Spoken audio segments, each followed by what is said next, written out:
सामने सामने पैसे खाए हैं सर, इन्होंने कमीशन खाई है, इसलिए अपने आप को। हमें कोई लेटर नहीं मिला, कोई नोटिस नहीं मिला, हमारा टेंडर निकला। अगर कोई फेक था तो हमें नोटिस मिलना चाहिए।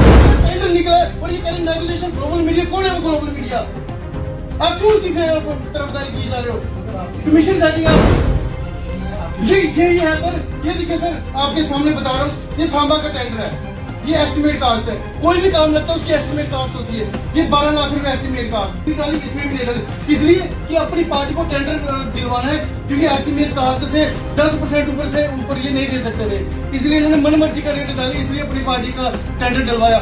मेरा 11,90,000 उसका 9.5 था, कोई और नहीं क्वालिफाई करेगा, हमने अपने बंदे को टेंडर देना और मोटी कमाई करनी है। सारा रीजन आपका टेंडर 19 लाख में है। हाँ, कास्ट नहीं डाली, 387 रेट है उसका।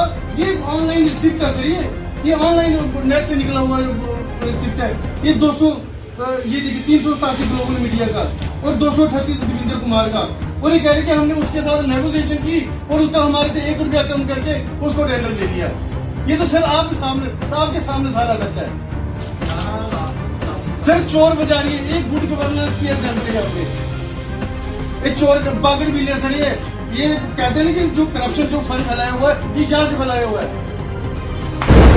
यहाँ पे जेजेएम का एक टेंडर निकला था। जेजेएम जो ओएचडी टैंक है उनके ऊपर जेजेएम की एडवर्टाइजमेंट का हमने वो टेंडर डाला और सिर्फ 2 पार्टियों का टेंडर डाला था। एक हमारा था, एक ग्लोबल मीडिया जम्मू की पार्टी है।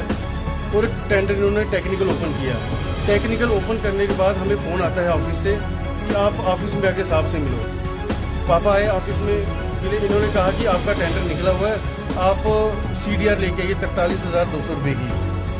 हमने कहा कि फाइनेंशियल तो ओपन हुआ नहीं। उन्होंने कहा कि ओपन हुआ तभी आपको बुलाया हमने। अगर सैटरडे संडे था, मंडे को पापा गए, CDR बनवाई और यहाँ पे देने आ गए TO साहब को। तो TO साहब कहते हैं कि उन्होंने वो CDR हमसे ली नहीं। कह रहे कि साहब कह रहे हैं कि आपसे मिलना है, आप उनके घर में आके मिलो। पार्लियामेंट जहाँ पे ये स्टे करते हैं, वो चल के पूछ के और घर में गए तो साहब कहते हैं कि नहीं, मैंने फ्रेश कर दिया टेंडर। अगर हमारा टेंडर निकला तो आपने फ्रेश कैसे कर दिया? कह रही कि ऊपर से इंस्ट्रक्शन आई है कि ये रिस्की काम है, इसके लिए लेबर इंश्योरेंस चाहिए और एक्सपीरियंस चाहिए। मैंने कहा हमने सांबा में भी यही सेम काम कर रहे हैं, वहां तो कोई ऐसी कंडीशन नहीं थी। तो मैंने कहा ठीक है, इन्होंने फ्रेश कर दिया, दोबारा टेंडर लगाया। दरअसल ये दूसरी पार्टी जो जम्मू की थी, ग्लोबल मीडिया, उनके साथ मिले हुए थे। इन्होंने दूसरी बार टेंडर लगाया, हमने इंश्योरेंस भी लेबर की। इन्होंने सोचा कि इनसे फुलफिल नहीं होगी ये कंडीशन, और एक्सपीरियंस भी लगाया हमने।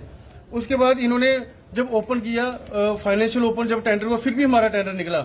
हमें ऑफिस में बुलाया गया। TO साहब कहते हैं कि आपकी जो इंश्योरेंस है वो अपलोड नहीं हुई है। मैंने कहा सर मैंने की है, जहां से टेंडर डाला है। इन्होंने कहा नहीं हुई है। फिर जब ऑफिस में आके चेक किया तो आगे अपलोड हुई थी, उसमें हमें हरास करने की कोशिश की।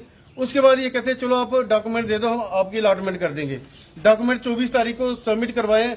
उसके बाद ही आनाकानी करने लगे। मेरे पास रिकॉर्डिंग्स पड़ी है। TO साहब बार-बार, अच्छा आइए साहब से मिलिए। साहब से क्यों?